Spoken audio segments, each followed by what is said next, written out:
You are listening to an entertainment program put together by a company called Financial Ineptitude. Anything said on this show is not an endorsement or professional advice. Would you really want to tell a court of law you were suing us because you thought taking financial advice from two idiots on a podcast put out by Financial Ineptitude was a good idea? Really?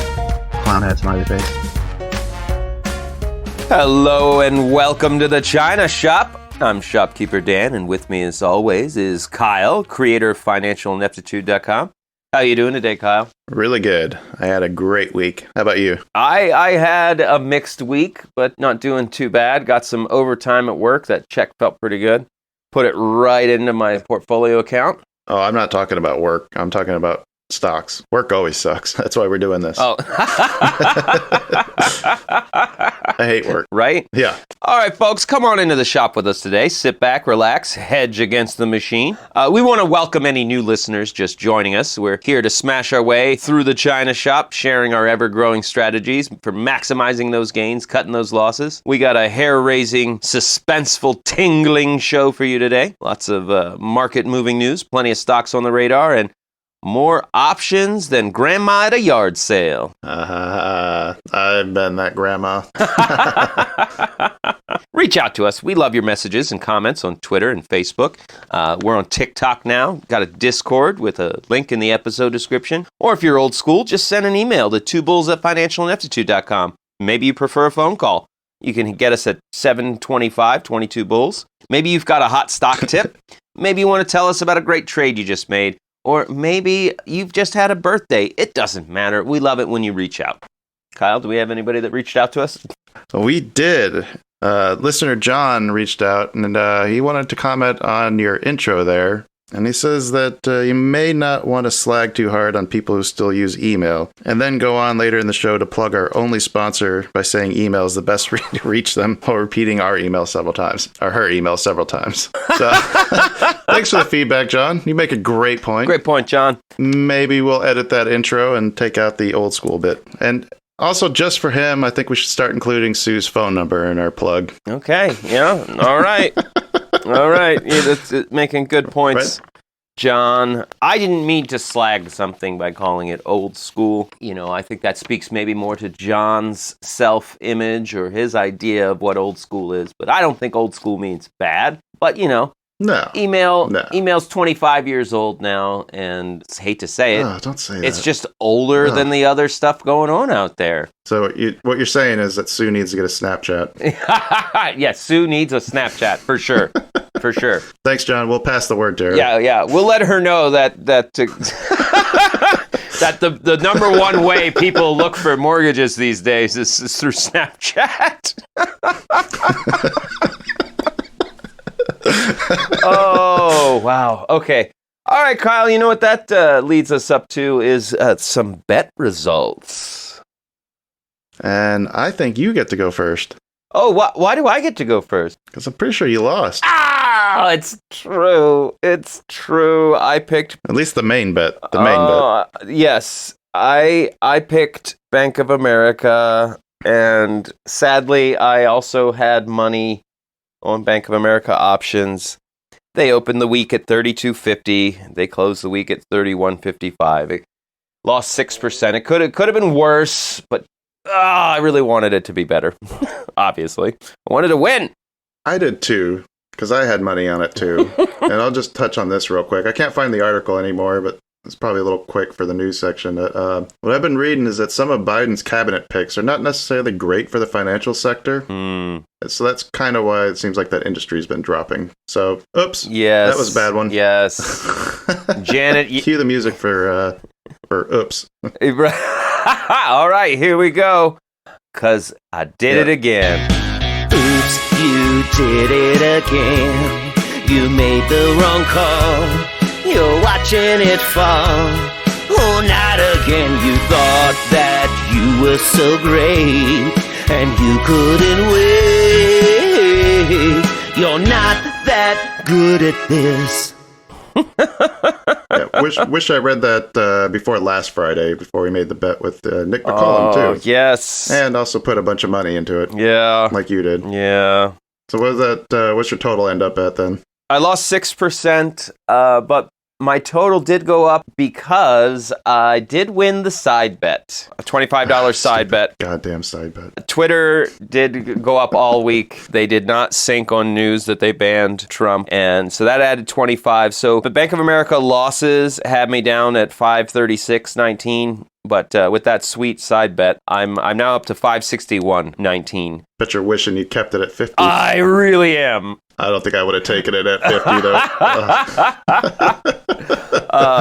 Yeah, so I gained $10 for the week because of that side bet. How'd you do? All right, if you recall, I decided to play some mind games with Dan, and I took Neo. Oh, I had bet Neo 2 weeks in a row. Yeah. And then how did Neo do, Kyle? Neo did pretty good. Opened the week at 58.20, closed at 61.95. So that takes my total from 559.26 up to 595.29. Nice. But, of course, the side bet brings me back down to 570.29. Oh. So we're $9 separating us right now. $9 apart. Okay. This is going to be a close bet. And this is the last week for January. So we'll find out next week who won the month and what the penalties are going to be. I got a great one. I got a good one, too. I got a great one on deck, man. I'm beside myself.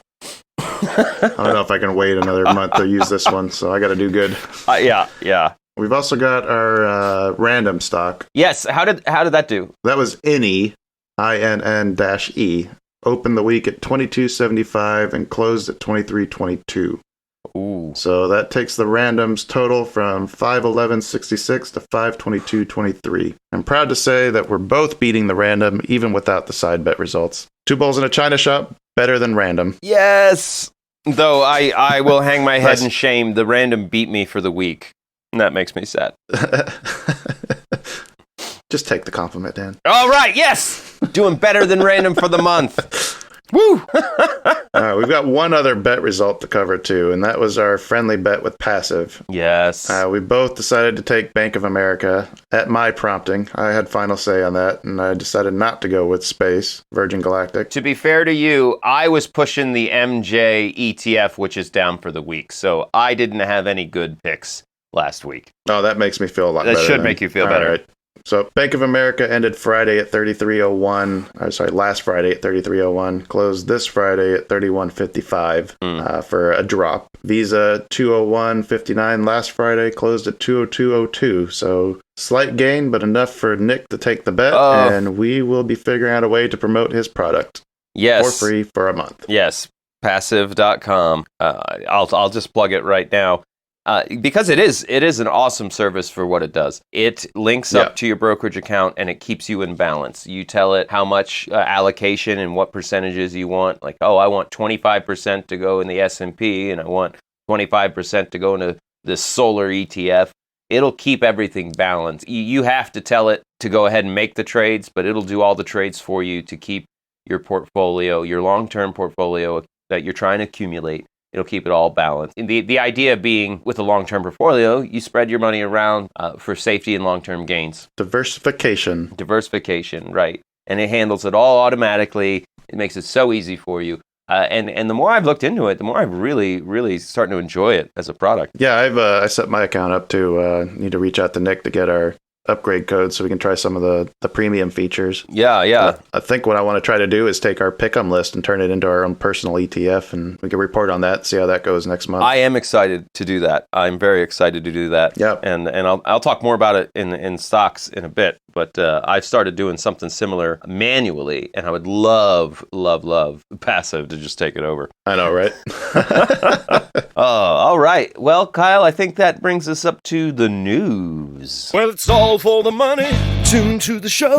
Need a good story so my margin grows. Or won't you listen to all our news? You might learn some things with the China Shop Market News. All right. My lead story that caught my eye is apparently millions of new investors have piled into the mainland Chinese stock market in 2020. In December, the mainland China stock market recorded 1.62 million new investors, which is double the 800,000 some new investors they reported a year ago. So people trading the Chinese stock exchange is just skyrocketing. Comes as, of course, many people around the world turn to stock trading, being stuck at home through the pandemic. All the sports are gone. People need to get that bet fix in. Apparently they've turned to the stock market, and the Chinese stock market has seen a particularly high rise in interest.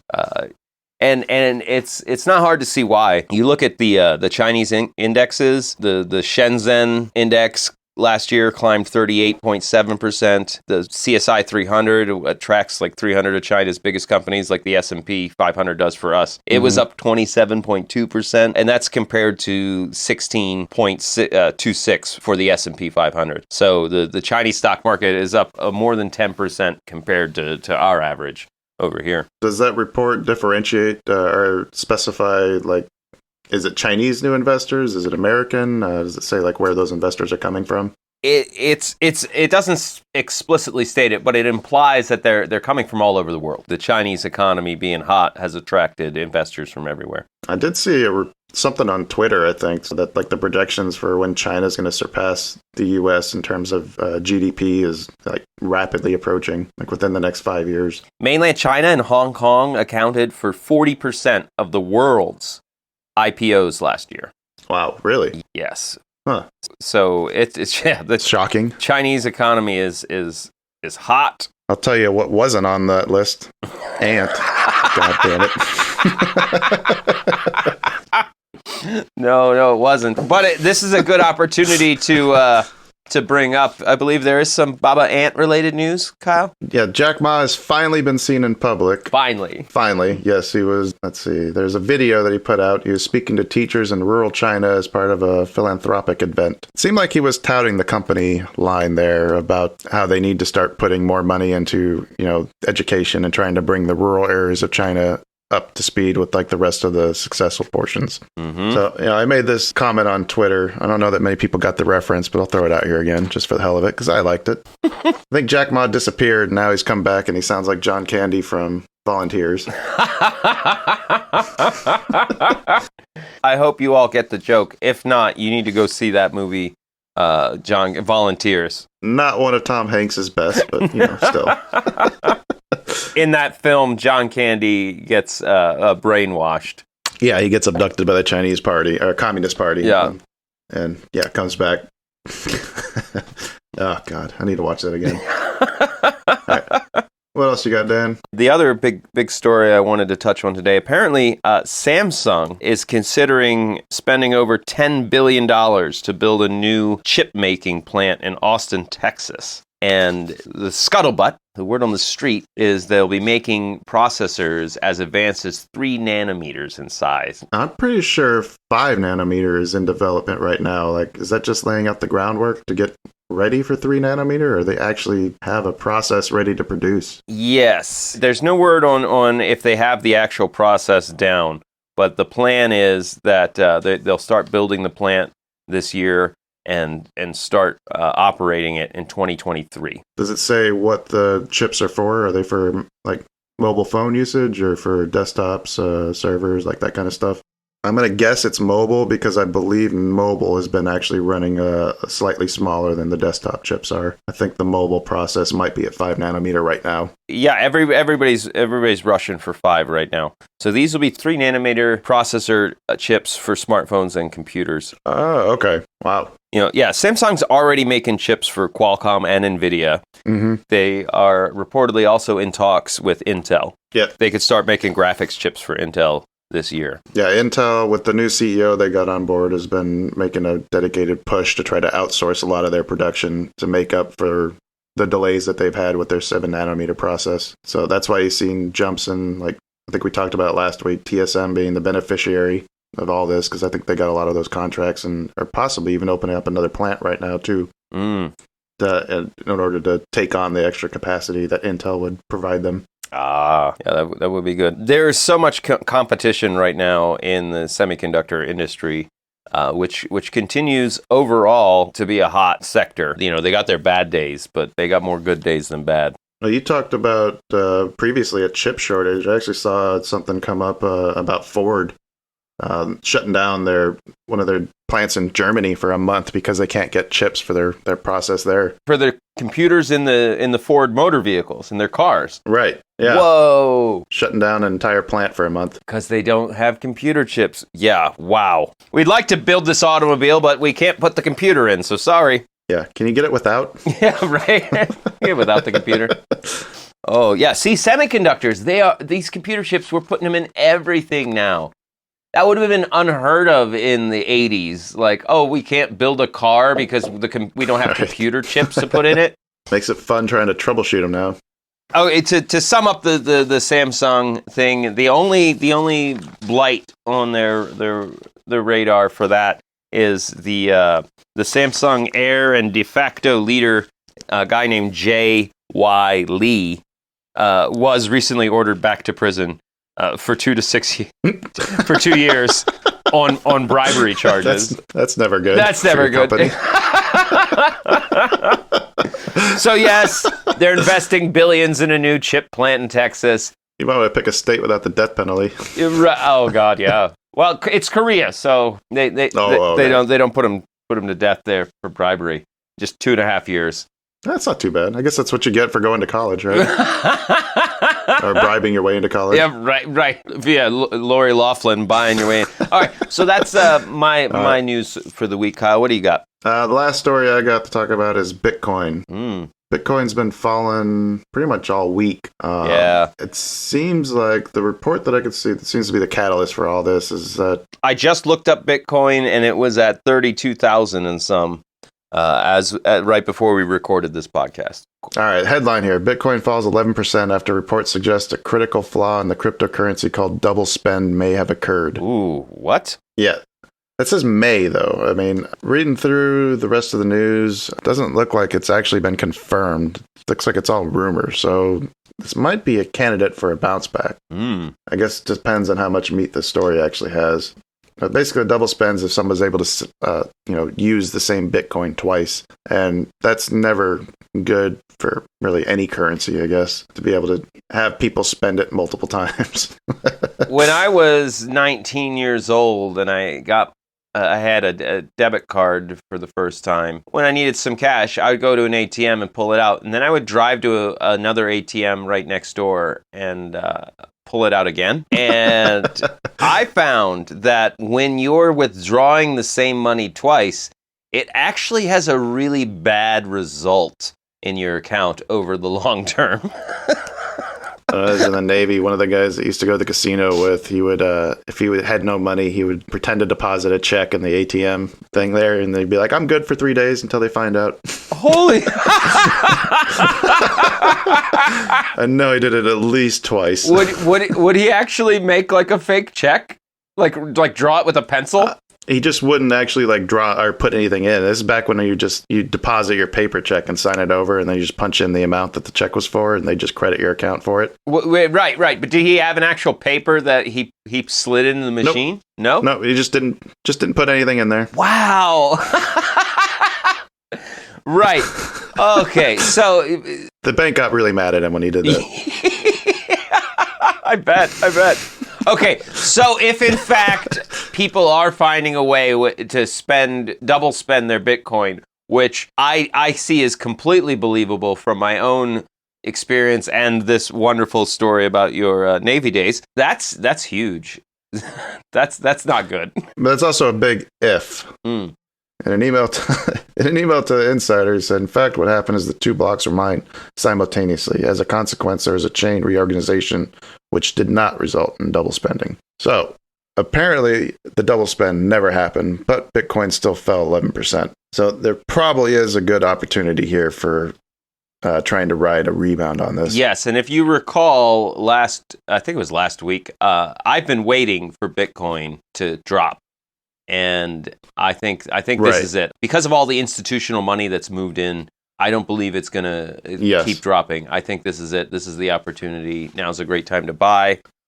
We talked about GBTC as an over-the-counter ETF that tries to track a Bitcoin value. I came across one, BLOK. They are NYSE exchange traded. You can short them. They try to follow blockchain, and so it's not tracking specifically just Bitcoin, but the general blockchain technologies that create things like Bitcoin and Ethereum and the other cryptocurrencies. You make a good point with the institutions. That was the other part I wanted to quickly touch on with this news story. Is that there's reports out there that institutions are continuing to buy into this as it falls.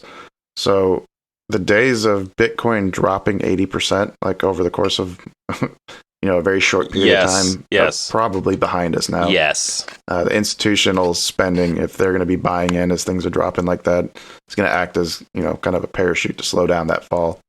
Hey folks, just wanted to let you know, Two Bulls in a China Shop is brought to you by Sue Pullen at Fairway Independent Mortgage, an equal housing lender. Sue Pullen is a certified mortgage advisor who focuses on finding the right product for you and your needs. She's got over 20 years of experience and has helped thousands of homeowners. And whether it's purchasing, refinancing, or even a reverse mortgage, Sue will help. She's licensed in 25 states and growing, so reach out and see what Sue can do for you. Best way to get a hold of her is to just give her an email, spullen@fairwaymc.com. That's SPULLEN at fairwaymc.com. And just for John, we're going to throw out that phone number too, where you can call her if you don't want to be old school. If you don't want to be old school, give her a call. That number's 520-977-7904. All right, 520-977-7904. Give Sue a call. See what Sue can do for you. Fairway Independent Mortgage has an MLS number 2289. Sue Pullen has an MLS number 206048. And once again, that email, spullen@fairwaymc.com, and that phone number, 520-977-7904. Reach out for all your mortgage needs. Let's get some music, Dan. Oh, yes, it's time for stocks. Just put those stock tickers on the list. Go through the charts so nothing gets missed. Today's trades, they could all turn to gold. I'm playing stocks till I'm out of the hole. You want to start us off? Sure. The biggest mover in my portfolio was JMIA. Oh my God, yeah. They, a couple weeks ago, they had a big drop. I lost some money, but I bought back in towards the bottom. And I've been watching them go up and recouping that money I lost. And Friday, no news. They just went wild. Would you even would it be fair to call it a rocket stock? You know what, Kyle? I think it is a rocket stock.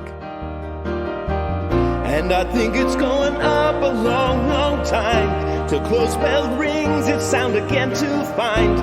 It's not the stock the bears they want to own. Oh no, no, no. It's a rocket stock, soaring with your price up there alone. And I think it's going up a long, long time. And I think it's going up a long, long time. That's a good one. I like that one. Oh, yeah. Yeah, 25% on Friday. I think even more after hours. Yeah, it ran all the way up to 59 at one point. 59. I'll admit, I sold at just over 58 because I'm scared it's going to drop down again. It still went up after I sold it. I was like, damn, I could have made a little more. Rocket stock! That's in my long-term portfolio, so I probably won't be touching it, but oh, yeah, I'm really happy I moved out of BABA and moved everything over into JMIA. Oh, that's got to feel good. Got to feel good. Yeah, 40%. Yep. Mm-hmm. Feels great. Mm-hmm. All right. Okay. That's the big move in stock that was in my portfolio. Of course, I had some NEO shares, and as we talked about in the bet, NEO is finally moving up on all that good news. I don't know what they were doing the week before last, but last week they did great. Personally, I made some changes.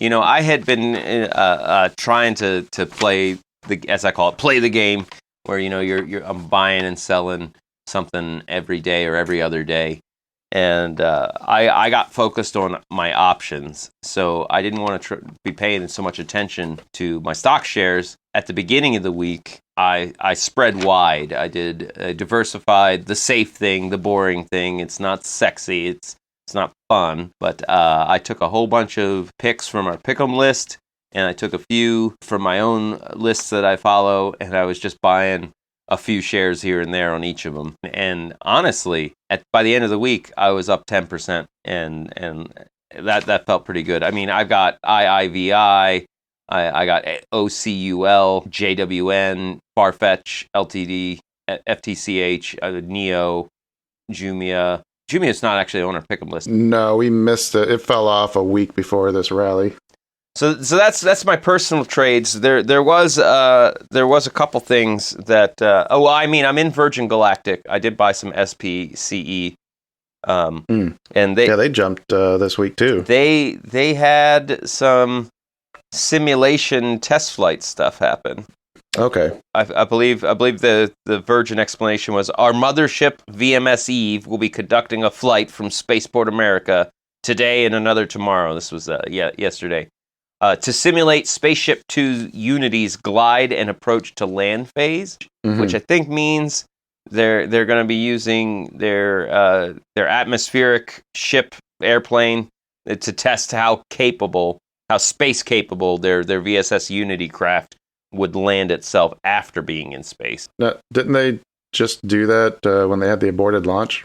I believe the aborted launch was with a different craft, and I think that's why this was newsworthy. Oh, okay. They've got... Oh, good. That's really good then, because that should mean that the rescheduling of that test flight should be happening here shortly. Yes. Okay, so that space flight that failed, this was a test of just the mothership that carries that plane. Okay. Yeah, stock was up on the news. So Virgin Galactic is heading forward. You know, they had that failed flight didn't do more than just slow them down for a month, it seems. Really excited to keep watching them get closer and closer to their space flights. So yeah, I think we can expect to see some really good long-term movement from them because of that. They're in my long-term portfolio also. Yeah, and it's not just their specific what they're doing in the space. We talked about before. Right, about monetizing their spaceports. I mean, they're planning on putting those things all over the place. They're really in a good position to move here. And on top of that, they're being considered, you know, they're one of the main considerations for that new ARC space ETF that's got me so excited. Right. I can't wait to throw money at that. Yeah, I know. I threw my wallet at my monitor when I read that article. Shut up and take my money. One last thing to go over in stocks. There is going to be a new IPO happening soon. Really soon, because it involves a SPAC. EVgo. It's a wholly owned subsidiary of LS Power. They own and operate public fast chargers for electric vehicles, and they've reached a deal to become a publicly traded company through a merger with a SPAC company, Climate Change Crisis Real Impact 1. They're going to be trading under the ticker symbol of EVGO, and it looks like they'll have a market valuation of about $2.6 billion. When's that scheduled to be traded, or when's their first day? There is no date for when this will happen. They just announced that that's the plan. They've raised $575 million in proceeds through including $400 million in private investment. They're going to keep the same leaders, but yeah, I'm not seeing any specific date for when we can start trading this.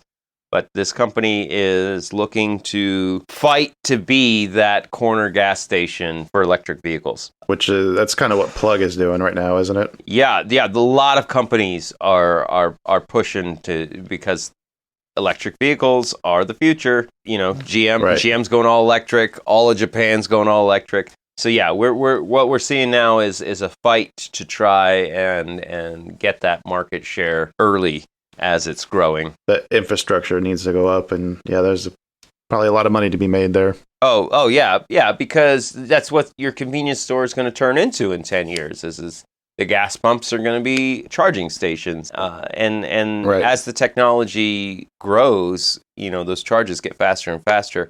I haven't seen in the U.S. any companies talking about like what they're doing over in China with Neo in terms of the battery swaps. I don't know. It's hard for me to believe that plugging into a charging port could ever be as fast as a full battery swap. No, there's no way. what you're going to need then is those convenience stores are going to start having things like slot machines and movie theaters and Oh, yeah. actual full shopping centers where you can actually do your grocery shopping while your car's charging. Yeah, you're going to need a lounge, maybe. Coffee shop, Starbucks. I'll tell you what I would like is the gym. I'd love to run on a treadmill while my car's charging. Can you hook up the treadmill to your car? Oh my goodness. It would take you like 3 weeks to charge your car from a treadmill. Oh my God, yeah. Can you imagine? Oh, that'd be awesome. Yeah, I'm keeping an eye out for that, and I'll try to keep everybody posted when I know the exact date. But that's got me excited. Anything in the EV industry is got my attention right now because it's in such an early stage, and it really all signs point to this is it. This is the future. So any company like this, like EVgo, that's coming out and trying to get their share of that market space. Basically, it's going to replace the big oil companies eventually. You just reminded me of the Keystone project being dismantled. Probably should have covered that in the news because I think that's having an effect on oil. Well, we can talk about it right here. The Keystone pipeline got it. What? Its permit revoked? I think Biden canceled it with an executive order. That's going to have a big impact on maybe not necessarily the stocks as much, but for sure our pocketbooks, and then the less free cash that the average investor has to spend on the stock market is obviously going to have an effect overall. Oh, yeah. Just talking to my dad yesterday, he's already told me that gas prices in Oklahoma have gone up 26 cents a gallon. I didn't pay too much attention when I filled up a couple days ago. Yeah, be on the lookout for that. If you're wondering why your gas prices have spiked, it's because of that. Oh, shit. Yeah, because we are no longer pumping oil through the Keystone pipeline. And I'm pretty sure Canada is upset about it. I imagine. They're actually talking about dismantling everything, too, not just canceling their permit, but like actually tearing down all of it. Well, with the amount of protesters, I actually, when I read the story, I assumed like, oh, wow, the moment they stop putting oil through there, I bet a whole bunch of people are just going to go out and start taking it apart. Yeah. But yeah, we've got to definitely keep an eye on that. That will obviously have a short-term effect of increasing our gasoline costs, and at the same time, gotta watch those oil companies. They have not been doing very great. Anyway, this might actually help them, though, if there's less oil moving around, or if there's other places like those shale companies in Canada, if they're not able to produce and ship, it might make it more profitable for the rest of people who are producing oil. Right, because the production costs of shale are so much higher than a traditional well. The price of oil has to hit a certain point for shale to be profitable. Right. That is big news. Yeah, almost missed it. Almost missed it. All right, Kyle. So that's everything I have for stocks. What do you got on your list to talk about? Well, I was really happy with my Neo trade. I bought into that Monday. It kind of fell off a little bit at the beginning of the day. Dropped down to 57.50 where I picked it up, and then I sold it on Friday. Let's see, it was about 61.30, somewhere around there. So nice little profit. Yeah. For a trade that was me just messing with Dan more than anything else. I also, the only other stock move that I made was buying into AMD, and I bought into them on Thursday just before Intel reported their earnings. And my bet was that when Intel released, I knew they're going to post a beat because they'd already, mentioned that. I was betting that we were going to see Intel losing its server share. AMD's been making a concerted effort to try to start eating into some of that, and their AMD's share in that sector right now is probably in the low single digits. AMD reports on Tuesday, and I'm planning on holding those until probably, I'm still not sure if I'm going to hold them after earnings or not. The stock is still trading pretty close to its all-time high. But Intel reported that the data center segment losing 16%. That had to have gone somewhere. And I'm betting that AMD is the one that picked it up. Yes. AMD definitely reacted positively once that news came out, or once the full details of the Intel earnings report came out. So I saw a little bit of a boost from that. I'm thinking we're going to see some more of a boost up until earnings gets released for AMD on Tuesday. Whether that continues after the earnings are actually released, I don't know. I'm not sure I'm going to play that, make that bet. I might just sell out Tuesday right before they get released. Yeah, I bought a couple calls on AMD to try and ride that before earnings excitement. Yeah, I did the same thing in options, and we'll talk about when we get to that segment. The other things I wanted to talk about was, I don't know if you're paying attention to GameStop being in the middle of that short squeeze. God damn, it popped again on Friday. And this was after, I think, Citron got into some kind of flame war with Reddit. Trying to tell everybody that's invested in GameStop that they're suckers on a losing train. And then it's just, I think it tripped two volatility breakers where, the stock was not able to be traded while they try to figure out what the fuck was going on. Now I think it's a squeeze. Short is losing like it should. Well, it must be a squeeze. Got all the GME I could. And the bears, they all been hiding. They ain't looking very good. Ooh, Mr. Squeeze. GameStop still in the middle of its short squeeze from what I can see. And I actually pulled up a list of the most shorted stocks just to see how GameStop ranks on that. Looking at Financial, FINAN chill.com. They have a list that looks like it was updated yesterday or even today. According to that, 97% of all of GameStop shares are shorted right now. Wow. So I was thinking it was actually going to go down. That 140% of float. It's actually 249% of float right now. Whoa. Yeah. That is insanity. That's 100% a short squeeze. I mean, almost every share available is shorted right now. I mean, if people wanted to buy them, there's nobody to buy them from. How is this possible? That's incredible. Yeah, I kind of wish I did buy some of that GameStop. Right? But what sticks out even more than just GameStop on there was actually Bed Bath & Beyond is number 3 on this list with 57.75% of all of their shares shorted, 76.07% of the float. Wow. And it looked like, to me, like Bed Bath & Beyond was actually experiencing a little bit of a mini squeeze on Friday as well. It shot up over $32 a share at one point, I believe. Yeah, it did. Just out of nowhere. I mean, just no real news. I mean, they had some good positive news earlier in the week with the hiring of a veteran from Macy's, poached another executive, and the market seemed to really like that, but that was before, the movement on Friday. So something going on with Bed Bath & Beyond. I still have, some of my position in there, and I'm considering moving some more back into it. Yeah, I definitely threw some money at a few calls. I did options as kind of like all right, I'll throw a couple $100 at some calls and see what happens this next week. You got to be careful doing that. Whenever a stock has that big of a movement, the volatility portion of that premium is going to be a lot higher than you normally expect. So you're going to see a lot of decay on the Vega. Yeah. If everything kind of stabilizes out, if it doesn't keep moving. Oh yeah. I'm aware. I'm definitely making the gamble that it's in the beginnings of a squeeze, and I'm willing to lose it all. Okay. All right. Well, in that case. Yeah. That wraps up my stocks to talk about. I do have some earnings coming up. There's a lot of them. Oh. Want to get to those? Yes, let's hear about these upcoming earnings this week. All right. On the 25th, we've got Steel Dynamics, STLD. And speaking for the company that I work for, it seemed to me that Steel's done pretty well the second half of the year. I mean, we could not make enough product. We're even trying to outsource some of it.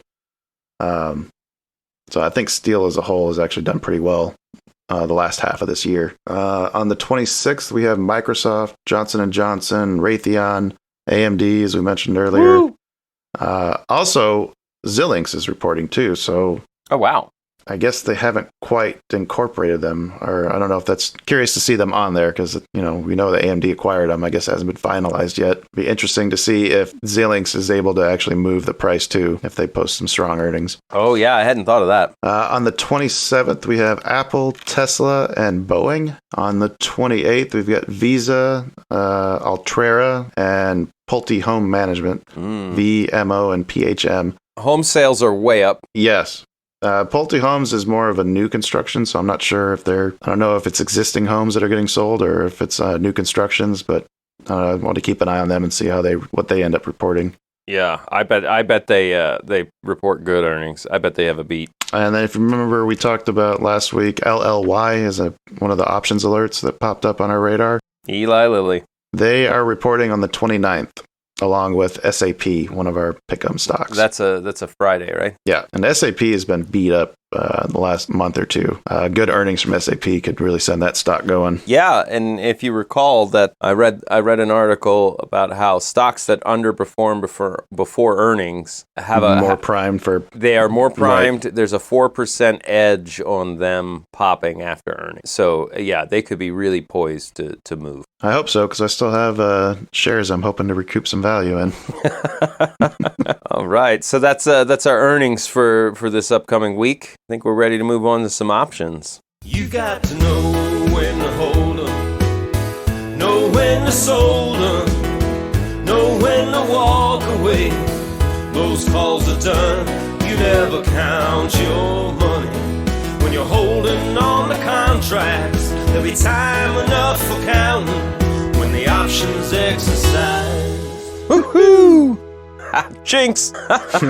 Okay, so my options this week, I'm trying to get rich on marijuana this year, and I've been doing that, trying to trade options on the MJ ETF, and this week just kind of stalled. It went down on Monday. I moved out of my calls and watched it kind of be sideways all week. Did move back in Friday. Shares were about $19.30 or somewhere in there, and it ended a little higher after market. I'm hoping this next week sees it start to rise again. I moved into a new one, ICLN, iClean. It's a clean energy ETF. Okay. I bought some shares and I bought some calls. Those calls made me money all week. Down a little bit Thursday in the open of Friday, but it ended Friday at a gain. That's part of my.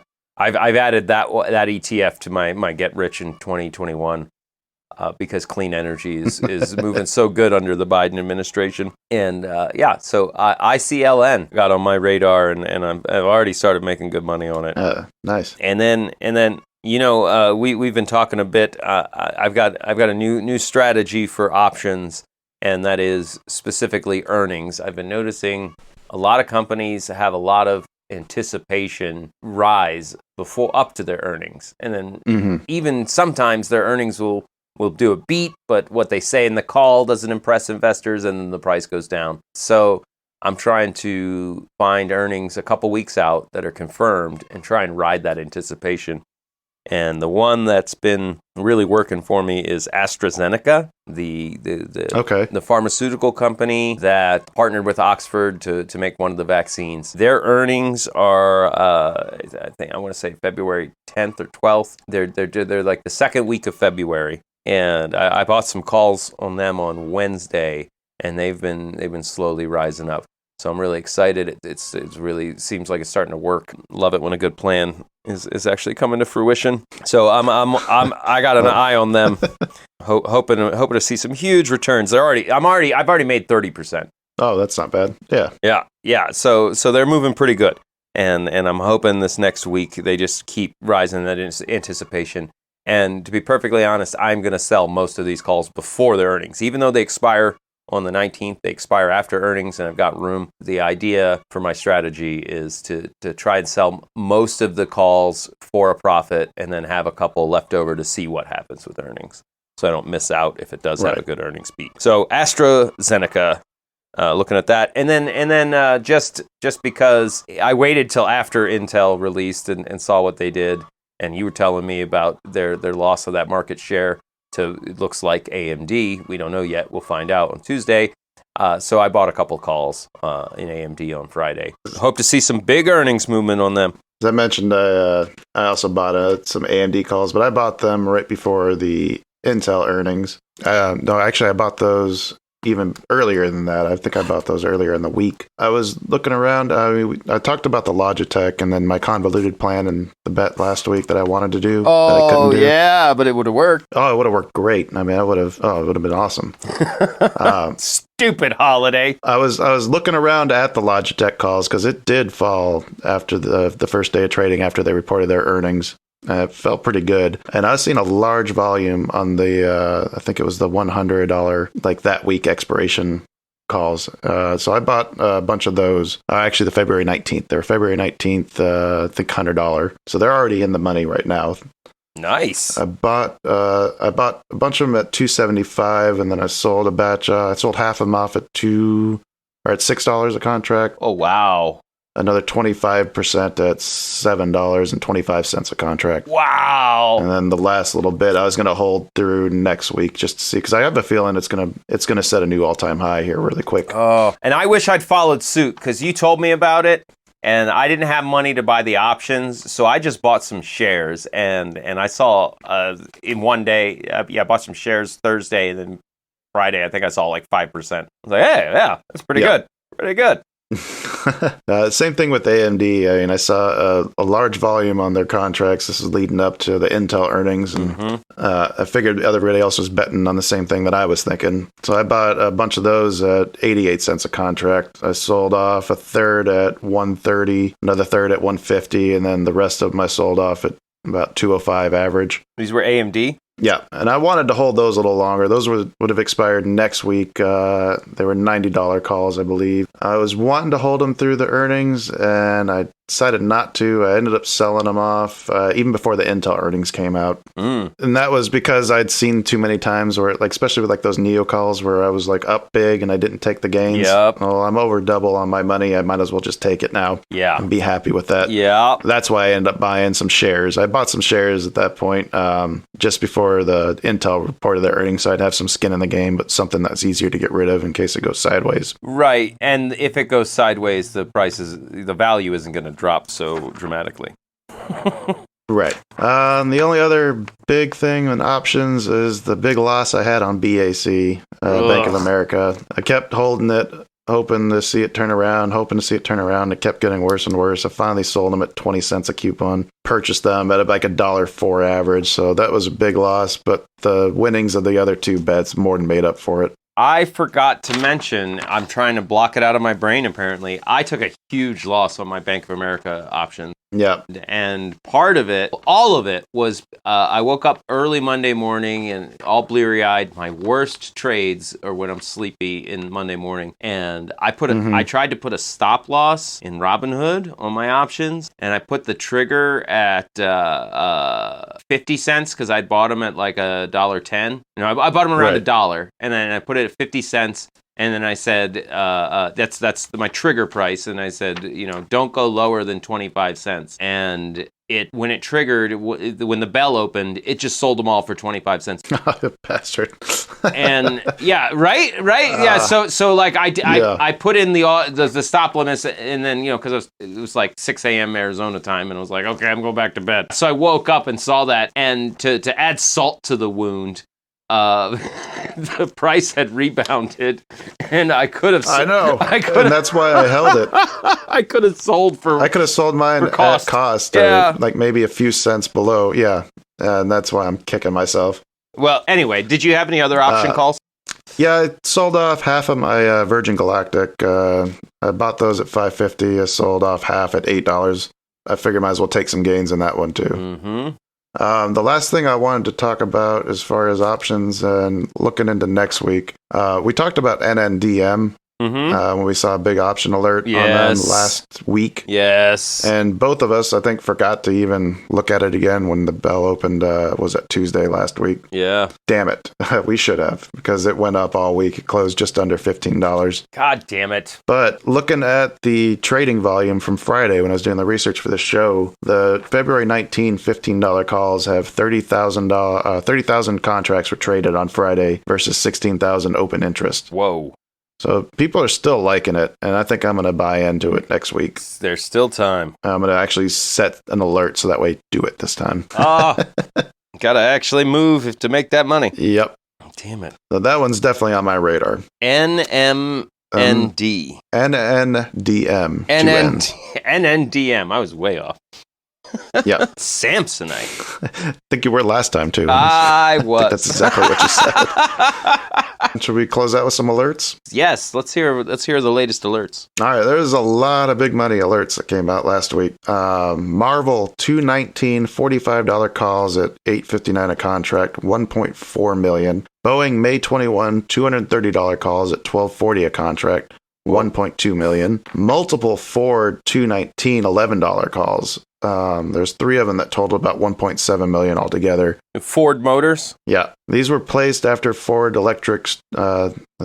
the Ford electric truck startup Rivian, Rivian, raised over $2.7 billion. So I think people are betting on their startup electric truck company doing well. Tesla, this is the biggest one of the week. March 19, $340 calls. Each contract was $501.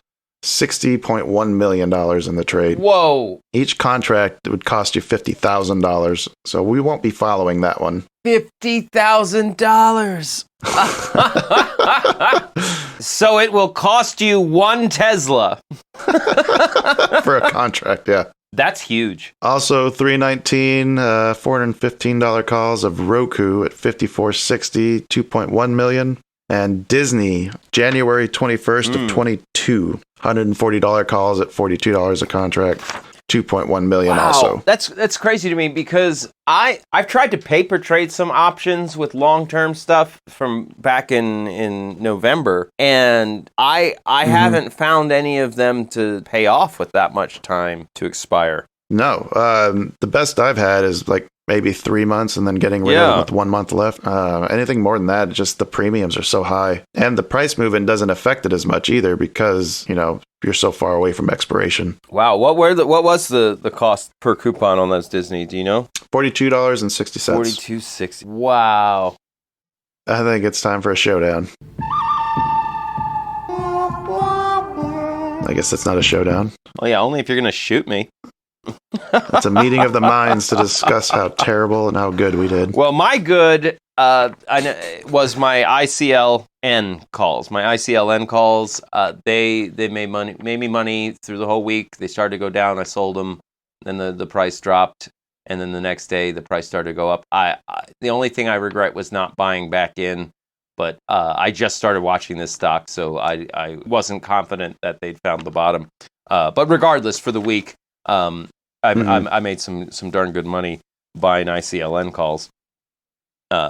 Definitely qualifies as my good. The most profitable thing I did all week. I would say the AstraZeneca is closing in, but I haven't sold them yet, so I can't actually call it profit. Kyle, what was your good?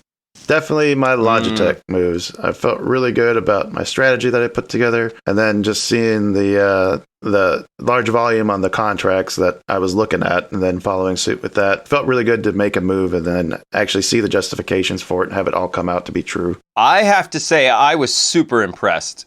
Because you made that call for the bet and you were like, oh, the holiday screwed it all up. And then to watch it play out the next week exactly as you described it, I was like, damn. It wasn't so much that the holiday screwed it up. It was that I would have had to have done it on Friday and it was too late to make the bet that way. Yeah. Well, watching that definitely made me think, why am I trying so hard? Why can't I should just start copying Kyle.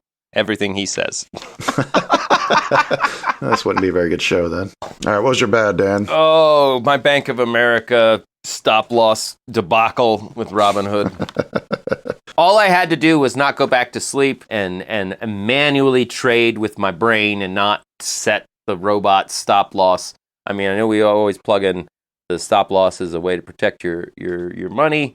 But in this instance, with an option, especially if Robinhood's just going to get me the lowest price I set the moment it triggers, that's Yeah, it was. That's really annoying. It was ugly. It was ugly, and I did not manage to recoup all those losses by the end of the week. It was bad. It was bad. And on top of that, the fact that it was my bet pick. If I hadn't had that side bet, I'd be dead. I would need a miracle.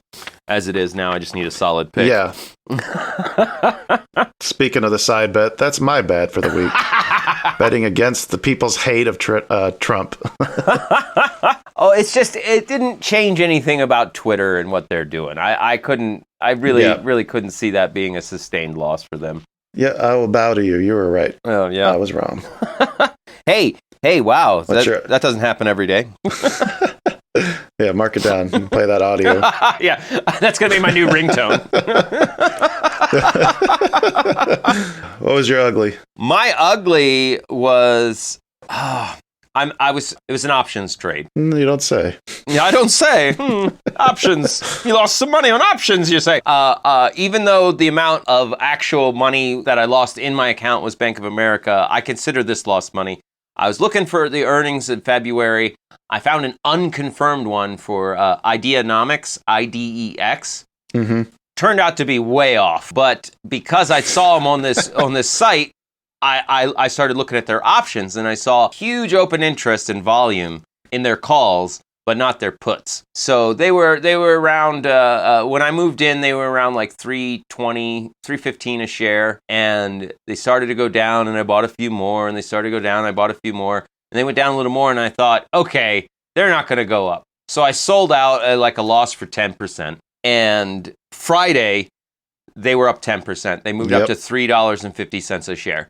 So while it wasn't the amount I lost from my portfolio, it was the amount I lost by not sticking through with my plan. I missed out on huge gains. That would have been more than made up for my Bank of America, because those options jumped. It's because I didn't have patience. You know, I get impatient. I want it to move today. I don't want it to move tomorrow.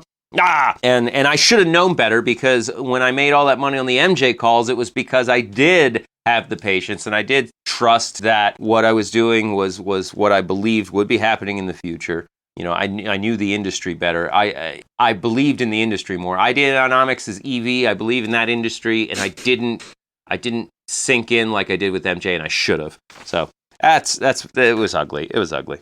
What do you got? That's funny. My ugly is not selling out of BAC earlier. I think between the two of us, we probably could make a good trader. Yes. You're not patient enough. I'm way too patient. Right. You hold too long. I sell too early. Yeah. Because I think if we would have combined the two of us, I would have sold out of BAC probably sometime on Monday for maybe a 5 to 10 cent loss on my contracts. Yeah. Which I could live with. But instead, I sold them at 20 cents for an over 80 cent loss. So, yeah, that was ugly. I guess I should feel a little better about selling at 25 cents a coupon. Yeah, you should. Rub it in. The worst part is going to be next week when it spikes back up into the money, and then we realize that we were right all along. Right. Oh. Yeah, screw you, Bank of America. Oh, hey, Kyle, you know what that brings us to? And my favorite part? Your favorite fucking song.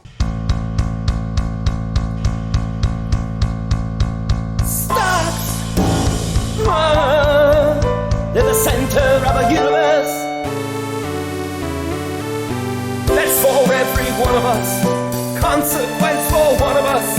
We make our picks with no regret. Every open, every close, every spread. It's the mighty band. Yes. Oh, God, I love that song. Oh, all right. So, because I was the loser again, I hate having to say that so often. You'd think I'd try harder. Salty tears. My bet this week, because their earnings are on Friday, I'm going with Eli Lilly, LLY. I had a feeling that was going to be your pick. I think they're rising up. I think they're going to rise up all week. And I think that since the earnings are after the bell, I think I'll be able to, regardless of what their earnings actually are, I'll be able to lock in the gains just from the anticipation. Are they actually after the bell? Oh, I guess I really should have confirmed that. They are before the market opens. Before the bell? I'm $10. We're within $10, and I want to beat you so bad. You know, screw it. I'm going big or go home. I'm going to do it for the earnings. I'm going to do it Friday. Yeah, we'll put their earnings in there. You're gonna hold it all the way through. I'm going to hold it all the way through. I think for this week I'm gonna go with NNDM. When I probably should have picked last week. After seeing those alerts come up the week before, seeing it rise up all this last week, seeing that open interest or the amount of volume that was traded on those February 19 calls. Yeah. I think I'm going to go with them. Try to ride them out a little longer. And this way I'll for sure actually put money into them because I like to back up my bet picks now. Right. Yeah, they did 34% last week. Whew, that's a gain. God, why didn't I buy those options? Nano Dimension Limited. Been on a really nice run. Shit, maybe I want to short them. Fuck it. I'm a gambler too. I'm going with them. Going with NMDM. All right. Okay, so now we get to find out the random stock that we're fighting against. All right, you ready? I am. All right, New York Stock Exchange checked. In the button, we have Columbia Seligman Premium Technology, STK. STK. We got a random. All right, so the bets are locked in. Next week will be next month. That'll be a whole new month. So this was completely random. Next month we'll do it. We'll put ourselves against the S&P 500. Yeah. We'll call it up in the difficulty. Yes. I like that. Yeah. All right, folks, thanks for joining us for another wonderful episode here in the China Shop. We always love that you come and join us for the ride. Remember to like and share, tell your friends, tell your enemies, tell your pets. Come on and join us. Shout it from the rooftop. So you got anything else to add, Kyle, before we get going? No, just, no, I got nothing. Yeah, got nothing. I thought I had something. I got nothing. Happy trades, friends. Keep on wrecking that China Shop. Catch you next week. Bye, folks.